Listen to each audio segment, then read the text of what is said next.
नमस्कार मित्रहरू, कोरियन भाषाको यस युट्युब च्यानलमा यहाँहरूलाई हार्दिक स्वागत छ। आज मैले यहाँहरूको लागि नौलो किसिमको भिडियो बनाउने कोसिस गरेको छु। आशा छ यहाँहरूलाई अवश्य पनि मन पर्ने नै छ। कृपया अन्तिमसम्म हेरिदिनु होला। आज हामी कोरियन भाषाको इतिहासको बारेमा अध्ययन गर्नेछौँ, जसलाई कोरियन भाषामा हानगुरे योक्सा अनि भनेर भनिन्छ। कोरियन भाषाको इतिहासलाई हेर्ने हो भने त्यति लामो भएको पाइँदैन। कोरियन भाषा कोरियालीहरूको मौलिक भाषा हो।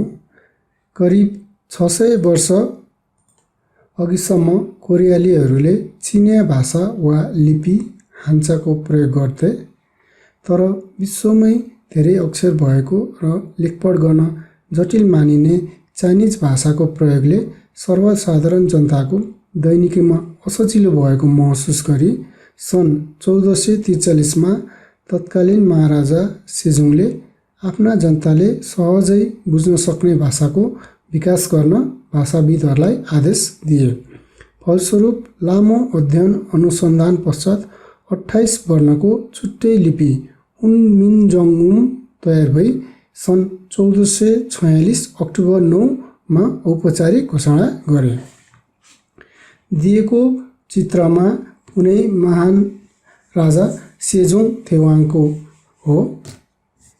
उहाँको चित्र कोरियन मुद्राको 10,000 वनमा पनि उहाँको चित्र राखिएको छ र कोरियन नागरिकहरू सेजोङ थेवाङलाई शताब्दीकै अथवा कोरियन इतिहासकै एक महान व्यक्तिको रूपमा ठान्ने गर्दछन्। त्यस्तै सन् 1912 मा छु सिग्योङ नामक भाषाविदले हानगुल भनेर नामाकरण गरे, जसको शाब्दिक अर्थ हुन्छ हान भनेको महान र गुल भनेको लिपि अथवा सामान्य भाषामा बुझ्नुपर्दा महान कोरियन लिपि भन्ने हुन्छ। दक्षिण कोरियामा हानगुल र उत्तर कोरियामा जोसनमाल भनेर चिनिने कोरियन भाषा दुवै देशको औपचारिक भाषा हो। रसिया, चीन, अमेरिका र जापान लगायत एसियाका कतिपय देशहरूमा आंशिक रूपमा यो भाषा बोलिने गरेको पाइन्छ। कोरियन भाषा विश्वमा सिक्न सजिलो र एक वैज्ञानिक भाषाको रूपमा समेत परिभाषित गरिएको छ। त्यसैले हरेक वर्ष कोरियामा अक्टोबर 9 तारिखलाई हानगुल नाल भनेर सम्झना गरिन्छ। दिएको चित्रमा उनै भाषाविद हुन् जसको नाम चाहिँ छु सिग्योङ हो। अहाक्चा भनेर लेखिएको छ। भाषाविद छु सिग्योङ, जसले चाहिँ हुनमिनजोंगुमलाई चाहिँ हानगुल भनेर चाहिँ नामाकरण गर्नुभएको थियो। जति बेलामा सेजोङ राजाले कोरियन भाषाको निर्माण गर्नुभयो, त्यो बेलामा उहाँले यी तीनटा कुराहरूलाई आधार मानेर स्वर वर्णहरूको निर्माण गर्नुभएको थियो। जस्तै उहाँले प्रकृतिसँग चाहिँ मानिसको चाहिँ सिधा सम्बन्ध रहने, प्रत्यक्ष सम्बन्ध रहने भएकोले गर्दा चाहिँ प्रकृति र सँग सम्बन्धित वस्तुहरूको आधारमा चाहिँ उहाँले चाहिँ कोरियन वर्णहरू चाहिँ बनाउनु भयो। जस्तै यहाँ चित्रमा दिएको छ, यो गोलो दिएको छ, यो भनेको आकाशको अर्थ, जस्तो गोलो यो आकाशको अर्थ, जसलाई कोरियन भाषामा हानुल भनेर भनिन्छ।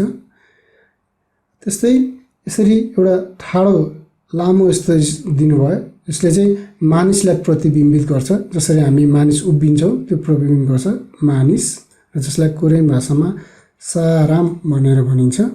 र त्यस्तै अर्को उहाँले प्रयोग गर्नुभयो, यसरी तेर्सो रूपमा चाहिँ एउटा धर्काको प्रयोग गर्नुभयो, जसलाई चाहिँ जस्तो हाम्रो जमिनको सतहको रूपमा चाहिँ उहाँले अथवा पृथ्वी भनौँ, पृथ्वीको रूपमा चाहिँ उहाँले चाहिँ यो तेर्सो धर्काकोलाई चाहिँ प्रयोग गर्नुभयो। यसरी यसलाई ताङ भनेर भनिन्छ कोरियन भाषामा। यसरी ताङ, साराम र हानुल गरेर चाहिँ यसरी चाहिँ एउटा गोलो अनि ठाडो र तेर्सो यस्तो तीनटा संरचनाहरूलाई चाहिँ प्रयोग गरेर उहाँले कोरियन वर्णहरूको निर्माण गर्नुभएको थियो। र अर्को पृष्ठमा हेरौँ कसरी चाहिँ कोरियन वर्णहरूको चाहिँ निर्माण भएको थियो। दिएको चित्रमा उनी महान राजा सेजोङको हो। सन् 1443 भन्दा अगाडिसम्म कोरियन नागरिकहरूले चाइनिज हान्चा, जस्तो यहाँ चित्रमा दिएको छ हान्चा, यो बुझ्न पनि निकै कठिन छ। हामीले हेऱ्यौँ भने पनि यो निकै कठिनमा देखिन्छ।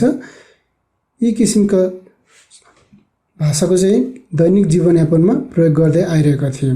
तर अलि नपढेको सर्वसाधारण जनता, तल्लो लेभलको जनताहरूलाई चाहिँ त्यो बुझ्न निकै गाह्रो भयो र दैनिक जीवनयापनमा समेत कठिनाइ भएको महसुस गरेर चाहिँ तत्कालीन महाराजाले चाहिँ एउटा आफ्नै छुट्टै किसिमको लिपि चाहिँ बनाउने निधो गर्नुभयो र त्यस बेलाका आफ्ना भाषा सम्बन्धी ज्ञाताहरूलाई बोलाएर चाहिँ हानगुल चाहिँ बनाउनको लागि उहाँले आदेश दिनुभयो र अहिलेको हानगुल त्यसैको चाहिँ एउटा रूप हो। उहाँले सुरुमा बनाउनु हुँदाखेरि चाहिँ 28वटा वर्णको चाहिँ, जसमा चाहिँ के थियो 17वटा व्यञ्जन वर्ण र 11वटा स्वर वर्ण मिलेर चाहिँ 28वटा चाहिँ वर्णको चाहिँ निर्माण गर्नुभयो। तर समय सापेक्ष त्यो प्रयोग गर्दै जाँदाखेरि चाहिँ चारवटा चाहिँ वर्णहरू, जसमध्ये 3वटा व्यञ्जन वर्ण र एउटा स्वर वर्ण चाहिँ लोप भयो।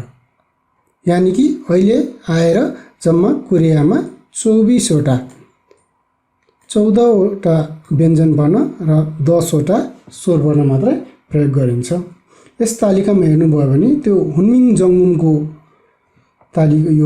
तालिका हो, जसमा 28वटा वर्णहरू रहेका छन्। तीमध्ये यी 4वटा, जसरी मैले पहेँलो रङ लगाएको छु, पहेँलो रङ, जसलाई चाहिँ आरेआ भनेर भनिन्थ्यो, आरेआ। त्यस्तै यो अर्को छ दोस्रो, यसलाई भनिन्थ्यो एतयुङ, दोस्रो नम्बरको एतयुङ। र तेस्रो नम्बरको छ एरिन ह्युत है साथीहरू। त्यस्तै चौथो नम्बरको थियो फान्सिओत। यसरी चाहिँ आरेआ, एतयुङ, एरिन ह्युत र फान्सिओत गरेर चाहिँ 4वटा वर्णहरू चाहिँ अहिलेको समयमा चाहिँ यो युज हुँदैन, अथवा भनौँ यी वर्णहरू चाहिँ अहिले लोप भएर चाहिँ के त गइसकेको छ है। अब अगाडि हेरौँ। जस्तो उहाँले चाहिँ जसरी अघि मैले भने जस्तै स्वर वर्णहरूको निर्माण गर्दा चाहिँ उहाँले आकाश, मानिस र जमिन अथवा पृथ्वीलाई हेरेर चाहिँ उहाँले बनाउनु भएको थियो भने कन्सोनेन्ट लेटर अथवा व्यञ्जन वर्णहरू बनाउँदा चाहिँ उहाँले चाहिँ के गर्नुभएको थियो त भन्दाखेरि मानिसहरूले बोल्दाखेरि उच्चारित हुने मानिसको अङ्गहरूको आधारमा, जस्तै मानिसहरूले उच्चारण गर्दाखेरि कस्तो कस्तो किसिमको चाहिँ त्यो सेप बन्दछ भनेर यहाँ चित्रमा पनि दिएको छ। यसरी जम्मा चाहिँ 5वटा आधारभूत रूपमा चाहिँ 5वटा चाहिँ ग, न, स, म र ङ गरेर चाहिँ यसरी चाहिँ 5वटा चाहिँ उहाँले चाहिँ निर्माण गर्नुभएको थियो। र यिनै 5वटा व्यञ्जनहरूलाई चाहिँ विभिन्न स्ट्रेसको आधारमा, विभिन्न त्यो वायुको, हाम्रो श्वासको स्ट्रेस फोर्सको आधारमा र ती अङ्गहरूको प्रयोगको आधारमा चाहिँ यसैबाट चाहिँ बाँकी व्यञ्जनहरूको चाहिँ निर्माण भएको पाइन्छ। जस्तो उदाहरणको लागि ग भन्ने एउटा पहिला चाहिँ यो चाहिँ नेपाली भाषामा भन्यो भने कण्ठ है। कण्ठ भित्रको हाम्रो जिब्रो पछाडिको भाग र माथिको अङ्गहरू दुईटा आपसमा स्पर्श भएर उच्चारित हुने वर्णलाई के भनिन्छ त कण्ठ वर्ण अथवा कण्ठ अक्षर भनिन्छ है। यही गबाट चाहिँ यसैमा चाहिँ स्ट्रेस दिएर यसैको आधारमा चाहिँ ख र कको चाहिँ उच्चारण हुन्छ अथवा त्यसरी बनेको हुन्छ। त्यस्तै दोस्रो नम्बरमा छ निउन, यहाँ लेखेको छ निउन अथवा न है। यो आधार हो, न्यून भनेको चाहिँ यो आधार वर्ण हो र यसैको आधारमा चाहिँ थिगुत अथवा द है, यो पनि थिगुत, रिउल र यो त गरेर चाहिँ यसरी दन्त्य वर्णहरू निर्माण भएको थियो। दन्त्य भनेको के हो भन्दाखेरि हाम्रो जिब्रोले चाहिँ दाँतको पछाडिको भागमा चाहिँ छोएर उच्चारण हुने वर्णहरू हो। जस्तो हामी उच्चारण गर्दाखेरि न, द, थ, र, त गर्दा यसै जिब्रोको टुप्पोले चाहिँ हाम्रो दाँतको पछाडिको भागमा जरामा चाहिँ टच हुन्छ, जसलाई चाहिँ त्यही भएर यसलाई दन्त्य वर्ण भनेर भनिन्छ है। तेस्रो नम्बरमा छ म है। म भनेको चाहिँ के हो भने नेपालीमा यसलाई भनिन्छ ओष्ठ्य, ओष्ठ्य वर्ण। ओष्ठ्य वर्ण भनेको हाम्रो ओठको माथिल्लो भाग र तल्लो भाग अथवा दुईटा ओठहरू आपसमा स्पर्श भएर उच्चारित हुने वर्णहरूलाई के भनिन्छ त? ओष्ठ्य वर्ण भनिन्छ है त। त्यस्तै ती कतिवटा छन् त? 4वटा छन् है त। म, ब, फ र प। यहाँहरूले पनि सँगसँगै उच्चारण गरेर अभ्यास गर्न सक्नुहुन्छ है त। त्यस्तै अर्को चौथो नम्बरमा छ के छ? स। यो स हो है। यसलाई चाहिँ भन्छ दन्तमूल्य है। स यो चाहिँ दाँतको तल जरामा चाहिँ जिब्रोको टुप्पाले छोएर तल्लो दाँतको चाहिँ छोएर चाहिँ उच्चारित हुने स्वरहरू हो, जसलाई चाहिँ दन्तमूल्य भनेर भनिन्छ नेपालीमा। जस्तै उच्चारण गरी हेरौँ। स, च, छ, स, यो मोटो स हो। त्यस्तै यो च, माफ गर्नुले मलाई ज भन्नुपर्ने, च भनेको छु। यसरी चाहिँ स, ज, छ, स र च गरेर चाहिँ 5वटा चाहिँ दन्तमूल्य स्वरहरू छन्। त्यस्तै अर्को छ ङ। ङ भनेको चाहिँ यसलाई चाहिँ हामीले भनिन्छ अतिकण्ठ्य। अतिकण्ठ्य स्वर भनेको हाम्रो रुद्रघण्टीको पछाडिको भाग है। हाम्रो घाँटीको चाहिँ यो हाम्रो भित्र मुखको सबैभन्दा पछाडिको भागमा चाहिँ एकदम दबावको साथ चाहिँ उच्चारण हुने, दबाव सिर्जना भएर उच्चारण हुने वर्णहरू चाहिँ अतिकण्ठ्य वर्ण भनिन्छ। ती चाहिँ 2टा छन्। जस्तो ङ भन्दाखेरि हाम्रो भित्री भागमा चाहिँ त्यसको स्ट्रेस बढी हुन्छ। त्यस्तै अर्को ह र यसरी चाहिँ 2वटा रहेका छन्। यसरी चाहिँ जम्मा 1 2 3 4 5 6 7 8 9 10 11 12 13 14 15 16 17 18 19वटा चाहिँ वर्णहरू चाहिँ व्यञ्जन वर्ण रहेका छन् है त। मैले भनेको थिएँ 14वटा आधार व्यञ्जन वर्ण र 5वटा संयुक्त व्यञ्जन वर्ण गरेर चाहिँ जम्मा 19वटा व्यञ्जन वर्णहरू रहेका छन्। त्यसैले पनि कोरियन भाषालाई scientific language of the world भनेर पनि भनिन्छ। जस्तो वैज्ञानिक भाषाको रूपमा मानिन्छ विश्वभरिमा। यसरी चाहिँ मानिसको अङ्गहरूले चाहिँ कुन अङ्ग आपसमा स्पर्श भएर अथवा कुन अङ्गमा बढी दबाब परेर चाहिँ त्यो उच्चारण हुन्छ त्यसकै आधारमा चाहिँ निर्माण गरिएको भएर यसलाई चाहिँ एउटा साइन्टिफिक ल्याङ्ग्वेजको रूपमा पनि मान्ने गरिन्छ। त्यस्तै अर्को हेरौँ ल। त्यस्तै यो उदाहरणमा यो तालिकामा पनि हेरौँ। यहाँलाई यो कसरी उच्चारण गर्ने कोरियन वर्णहरूलाई भनेर म यहाँ सिकाउनु गरेको छु। जस्तो यो ग हो, तर यसलाई चाहिँ लिपिमा चाहिँ जस्तो कोरियन लिपिमा चाहिँ पढ्नुपर्छ। यसलाई खियक भनेर भनिन्छ है। यहाँ नेपालीमा पनि लेखिदिएको छु, यहाँले यो हेरेर पनि अभ्यास गर्न सक्नुहुन्छ। जस्तो खियक, यो भनेको न्यून। यो तेस्रो नम्बरमा छ लेख्न चाहिँ दिगुत लेख्छ, तर द अगाडि आउँदाखेरि चाहिँ थक उच्चारण गर्ने भएको होला यसलाई थिगुत भनेर भनिन्छ।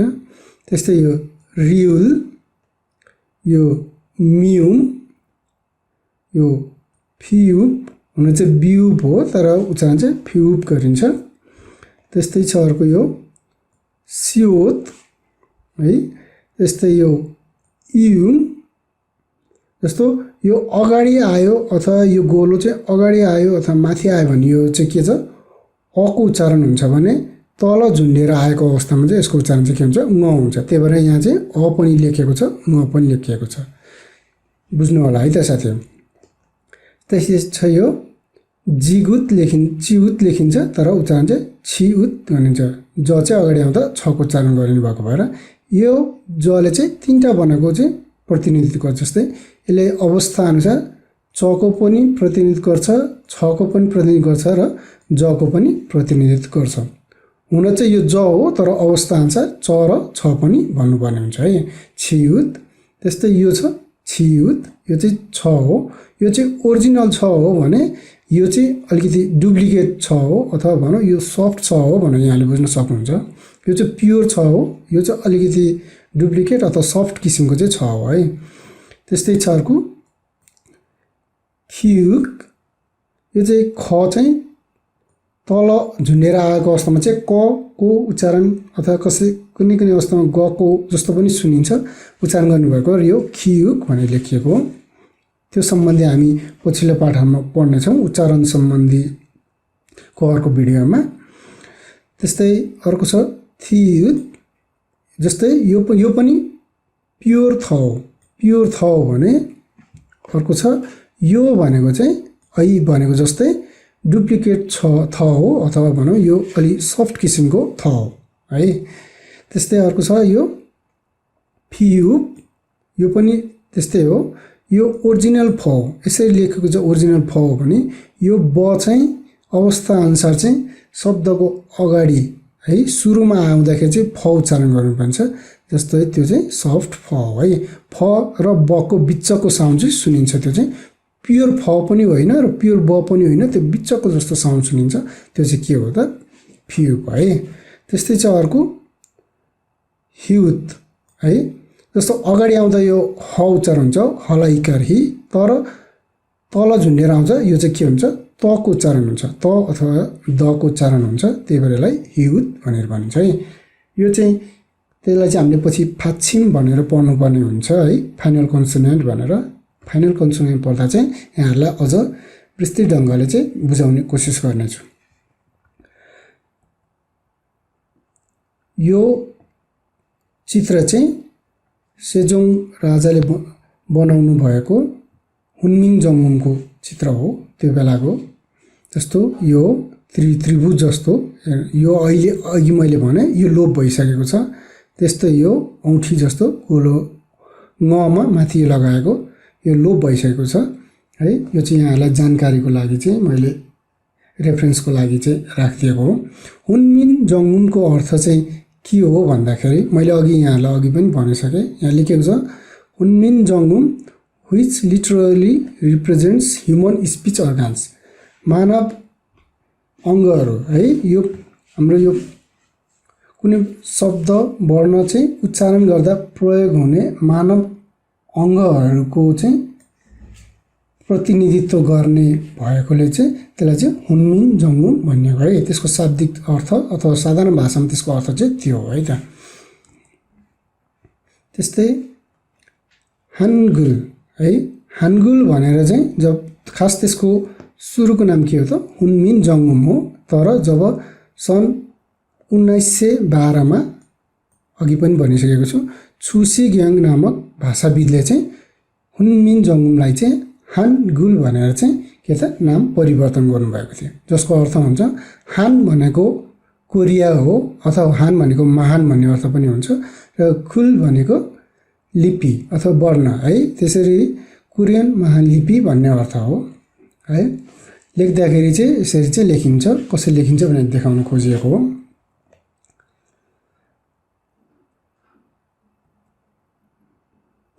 र कुनै पनि कोरियन शब्दहरू बन्दाखेरि चाहिँ विशेषतः 3 तरिकाले चाहिँ अथवा 3 तरिकाको वर्णहरू मिलेर बनेको पाइन्छ। जस्तो छोसङ, छोसङ भनेको छ, छोसङ भनेको कुनै पनि शब्दको सबैभन्दा अगाडि आउने वर्ण हो, जसलाई इनिसियल साउन्ड पनि भनेर भनिन्छ है। प्राय यो व्यञ्जन वर्ण आउँछ, त कुनै अवस्थामा स्वर वर्ण पनि आउन सक्छ है।